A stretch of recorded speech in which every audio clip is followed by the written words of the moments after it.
Je pourrais être interdit dans quelques pays après avoir fait cette vidéo. Mais vous, les gars, vous avez aimé celle sur l'Europe, ou certains d'entre vous l'ont aimée. D'autres ont envoyé des emails très contrariés, alors réglons les frontières de l'Asie.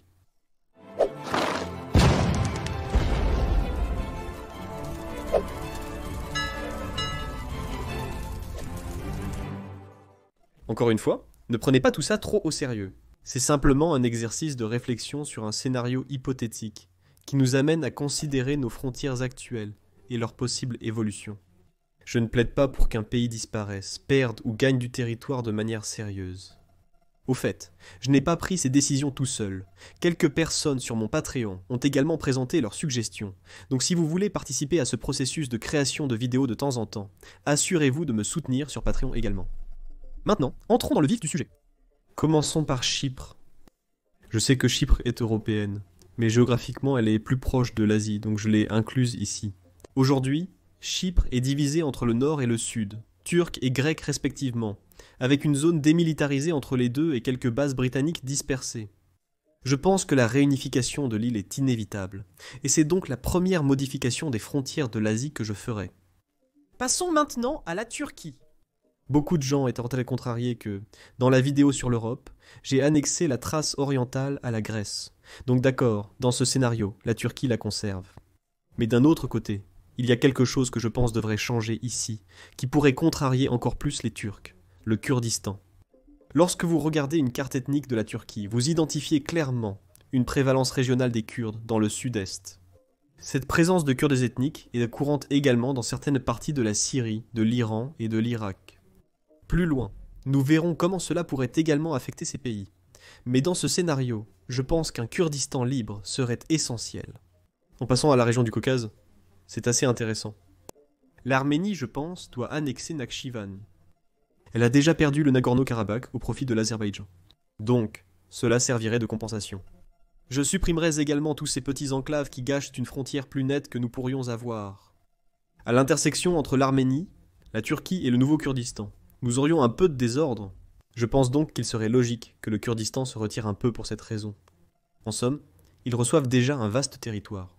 Je pense qu'ils seraient d'accord avec ça. L'Azerbaïdjan pourrait garder ses frontières actuelles pour le moment. Un grand changement les attend également. Tandis que dans le cas de la Géorgie, elle serait réunifiée, annexant les régions séparatistes russes, d'Abkhazie et d'Ossétie.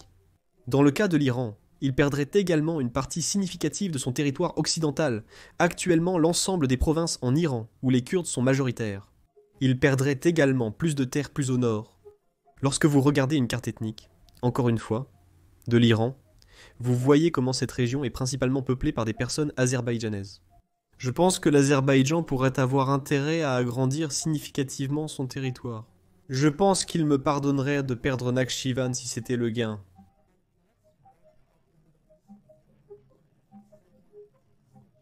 Parce que rien de mal n'est jamais venu d'un Européen essayant de tracer des frontières au Moyen-Orient, n'est-ce pas? Premièrement, la Syrie. Au début de l'écriture de cette vidéo, j'allais diviser le pays selon les zones de contrôle du conflit. Mais le week-end dernier, le régime est tombé et les rebelles ont pris le pouvoir. Le nord-est de la Syrie, contrôlé par les Kurdes, deviendrait une partie du Kurdistan unifié. Le reste du pays resterait intact selon moi. En y ajoutant les hauteurs du Golan, celles-ci font déjà partie de la Syrie d'un point de vue juridique, étant occupées par Israël depuis 1981. Ce qui, je suppose, nous amène à la région troublée du Liban, de la Palestine et d'Israël. Le Liban demeurera inchangé. Je ne vois pas de raison de modifier ce territoire. Pour Israël et la Palestine, je pense qu'un retour au plan de l'Organisation des Nations Unies pour une solution à deux États de 1947 pourrait être une bonne idée. Est-ce réaliste pour la situation actuelle? Non, la situation actuelle ne le permet pas. Je ne le pense pas non plus. Mais nous vivons dans un scénario de monde idéal, où aucun conflit ne résulterait de ces changements. Je suppose qu'une autre hypothèse serait de conserver les frontières actuelles et qu'ils s'acceptent mutuellement en paix. Dans le cas de la Jordanie, je conserverai son territoire actuel, mais je proposerai une union avec les territoires sunnites de l'Irak. L'Irak est divisé dans cette division musulmane, seul le sud-est est chiite, et je pense que la forte stabilité de la Jordanie en tant que pays au Moyen-Orient pourrait aider à stabiliser le désordre qu'est l'ouest de l'Irak. Cette zone minoritaire autour de Bagdad pourrait devenir un Irak plus petit et plus stable. J'ai aussi constaté que j'avais oublié une partie de la zone kurde hors du Kurdistan. Ce nouveau pays vient donc de s'agrandir un peu. Le Koweït resterait tel quel. Je pense qu'un territoire a du sens et c'est un pays stable compte tenu du contexte régional et historique. En ce qui concerne l'Arabie Saoudite, je ne savais pas vraiment quoi faire. Avant de s'unifier complètement en 1932, la péninsule d'Arabie était composée de divers émirats, cheikhats et royaumes. Je ne pense pas qu'un retour complet à cela et une balkanisation complète de cela maintenant aurait du sens, mais il serait très intéressant de voir un royaume d'Hijaz refait sur la côte ouest, développant une culture et une économie autour de la mer Rouge, avec le reste de l'Arabie Saoudite restant ensemble, et ayant toujours accès à la mer Rouge dans le sud. Et c'est un bon exemple d'un pays qui n'a pas vraiment de sens à créer, mais ce serait juste amusant à regarder. Et encore une fois en renforçant que c'est juste pour le plaisir, ce n'est pas à prendre au sérieux. Le Qatar, les Émirats arabes unis et Oman semblent aussi devoir rester tels qu'ils sont, les Émirats arabes unis étant déjà une union en soi. Oman a sa propre identité, mélangeant en quelque sorte une identité indienne et moyen-orientale, et le Qatar est territorialement déconnecté.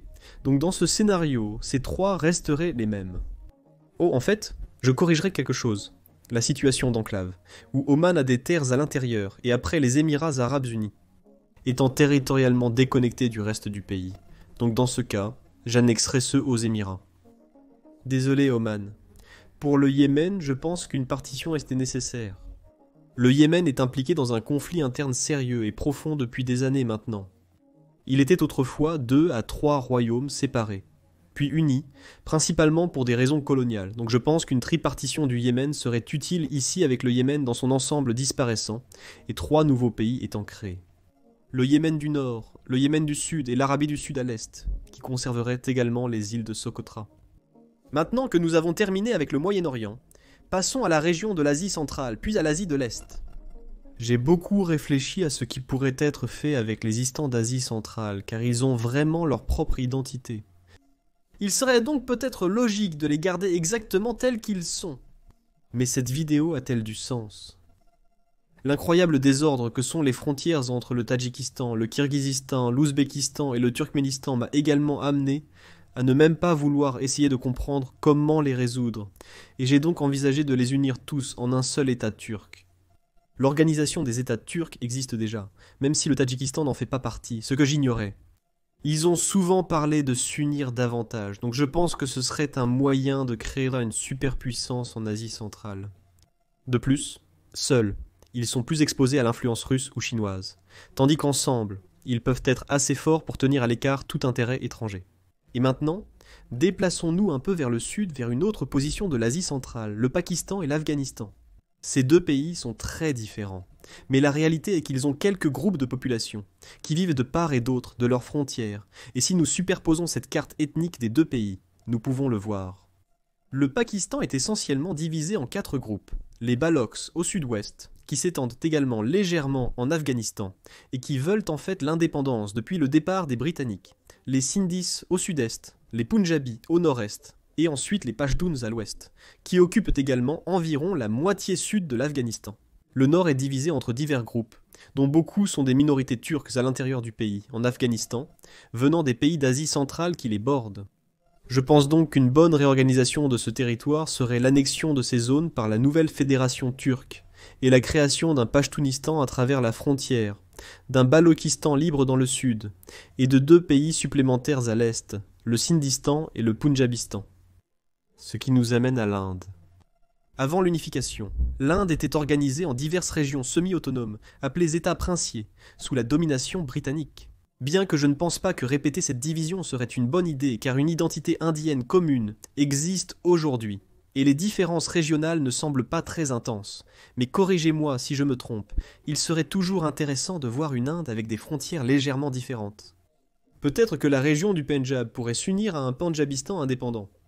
Le Cachemire pourrait être indépendant, et le Bangladesh pourrait se transformer en un Bengale uni complet, qui faisait en réalité partie du plan de partition britannique au début, avec la création d'un 3e État souverain, là-bas comme nous le savons. Cela n'a pas eu lieu immédiatement. Nous pourrions voir le retour du Sikkim en tant que 3e royaume de l'Himalaya avec le Népal et le Bhoutan. Au sud, le Sri Lanka continuerait d'exister indépendamment, tout comme les Maldives. Et le reste de l'Inde pourrait revenir à une sorte de période pré-partition britannique, avec un certain nombre d'identités régionales plus fortes, mais toujours unies dans une sorte de confédération indienne d'États semi-souverains. Et puisque j'ai probablement mécontenté, 1,4 milliard de personnes faisant de même pour 1,4 milliard de plus en passant à la Chine. Malgré sa vaste étendue, la Chine présente une certaine homogénéité ethnique sur l'ensemble de son territoire. Bien sûr, il y a des différences comme les Mandchous ou les Han, mais une identité chinoise commune existe, je dirais, de manière similaire ou même plus grande qu'en Inde. Donc les seuls changements que je concevrais comme possibles ici seraient les suivants. Premièrement, la confirmation d'un Taïwan indépendant, avec la République de Chine renonçant à sa revendication sur le continent, et la République populaire de Chine acceptant sa souveraineté. Ensuite, la libération du Tibet en tant que nation souveraine libre, ainsi que la libération de l'Uiguristan.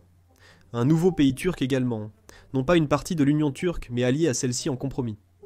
Et enfin, une expansion de la Mongolie proprement dite en Mongolie chinoise, ramenant les Mongols qui vivent en Chine dans leur patrie. Ensuite, nous avons les deux Corées et le Japon. Le Japon resterait sensiblement le même, c'est une évidence. La seule chose que j'ai envisagée était l'idée que Hokkaido soit indépendante, car c'est le foyer du peuple autochtone Ainu, qui est différent du reste des Japonais. Mais il reste très peu d'Ainus. Peut-être que si nous attribuions également l'île russe de Sakhalin à eux, d'où viennent aussi les Ainus, cela aurait plus de sens. Nous pourrions également rendre l'indépendance aux îles Ryukyu, autrefois appelées la Venise de l'Asie. Pour la Corée, une simple réunification aurait du sens. Ce qui nous amène finalement en Asie du Sud-Est pour conclure cette vidéo.